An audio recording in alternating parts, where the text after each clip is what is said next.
Welcome, Dr. James Beckett, Sports Card Insights, here with a listener question episode. Lined up 7. That means 1 or 2 minutes per.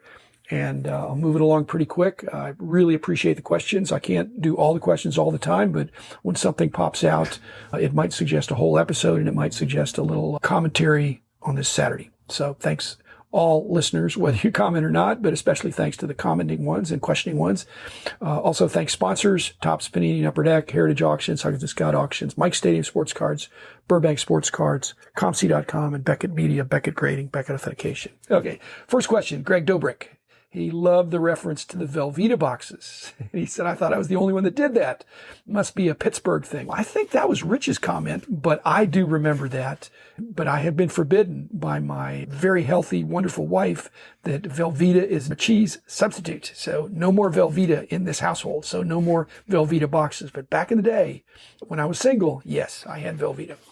Question 2 from Daniel Jovanovich, talking about grading the graders. Mike Baker, who I think is a very experienced grader, and PWCC, it's been in the news, but they've had some pretty outstanding success of getting higher prices on some PSA cards that they've put their additional qualifier on. And Daniel's comment is, why do you need that if you're with BGS? Again, that's not a commercial for BGS, but it validates what we thought back in the day, more than 20 years ago now, that having the subgrades available to collectors gives a more definitive picture of the card. Because eye appeal is, I think if you told somebody what the 4 subgrades were, they'd get a pretty good idea of what the eye appeal would be. So I don't know that it's as necessary for BGS, but sometimes maybe people want to have a second look. Like I said, even 10s, and Daniel's point is that even 10s, there's a range of 10 for PSA. In fact, there's even a range of 10s for BGS. You can have different kinds of 10s. A black label is all 10s, but you could have a different 9.5 and 3 10s. I've actually had that. Okay. Number 3 was from Patrick Kelly, talking about the economics. My interview mainly with Ben Wilson on about the cards, but Angela and Steph were there too to add balance. I talking about the Junk Wax 2.0. Again, I don't think it's exactly the same. I also did the episode about the existential threats. There are things that could happen that make vintage perhaps safer than modern cards, but not fully safe. If you're concerned, if you have a small portion of your investable funds in cards, I think whether you're modern or vintage, it's more based on what you really like. But the problem with the Junk Wax 2 is that people over-concentrated and bought a huge volume. I think if you're more diversified, you've got a better shot. So be careful with accumulating, even if it's modern wax.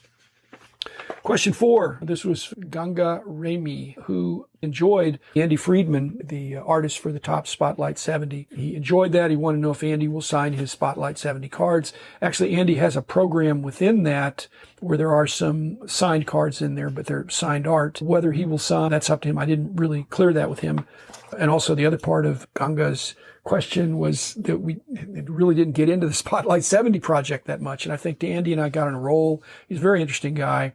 And again, it was advertised as Spotlight 70 for Topps, and it's readily evident if you Google that or go to Topps website. And again, it's a really interesting project, and Andy's an interesting guy. So I wanted to get at more than just what you're going to find out on the Topps website and a little behind the scenes stuff, but maybe I didn't talk about the in front of the scenes stuff. So thank you for your comment and clarification. Question 5 was gotten a lot of comments about, and I can't do them all, but I've got a lot of questions and comments about the Topps Fanatics situation.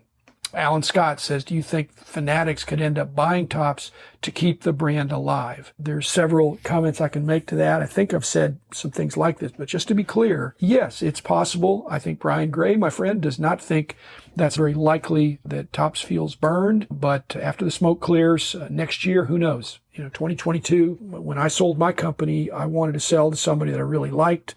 But my friends that were experienced said, you're going to wind up probably selling to the highest bidder. Fanatics could be the highest bidder. For Topps, they can exploit the value in Topps if they choose to in the licensing. Okay, so having said that, though, the second part of Alan's question of buying Topps to keep the brand alive. But Topps can keep the brand alive themselves. Maybe not with Major League Baseball Players Association baseball cards, but they've got several other licenses that have legs and have done well.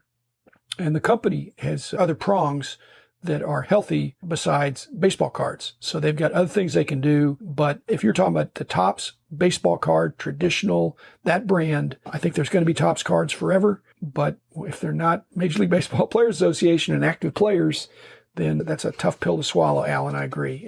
I actually would prefer that Fanatics would if Fanatics has the only road to doing that goes through Fanatics, and I would hope Topps could make a deal with them, but that's my perfect world. Question 6 from George Havana, again, dealing with the Topps situation with Fanatics. He actually makes that restructuring in the industry, he's concerned it's going to get more into the lottery aspect and the gambling aspect of looking for the big hits. And he said the CDC is going to get involved soon. The CDC is the Center for Disease Control, but the FTC, the Federal Trade Commission, could get involved if it's gambling, although gambling, it seems like all the sports are moving toward gambling. And as I've said before, my comment about gambling is I'm not in favor of gambling. I'm certainly not in favor of parimutuel gambling because in the definition of it, you're supposed to lose. The average person loses, and the average of all the people lose. The deck is stacked against you. But sometimes in certain games, you can get an edge. And if you get an edge, and in sports cards, if you do your homework, I think there's times when it's not gambling, but many times it is. And last, 7th question from MSC2. Again, same thing about Topps being out in 2025. He just was commenting that Fanatics was there for him when he started buying stuff, and he bought from Fanatics and was treated fine, and had not had the same experience about he says the same about their clothing quality. But I think in many cases, Fanatics is selling other people's stuff. And so you can't blame Fanatics if things are as advertised and shipped on time and securely.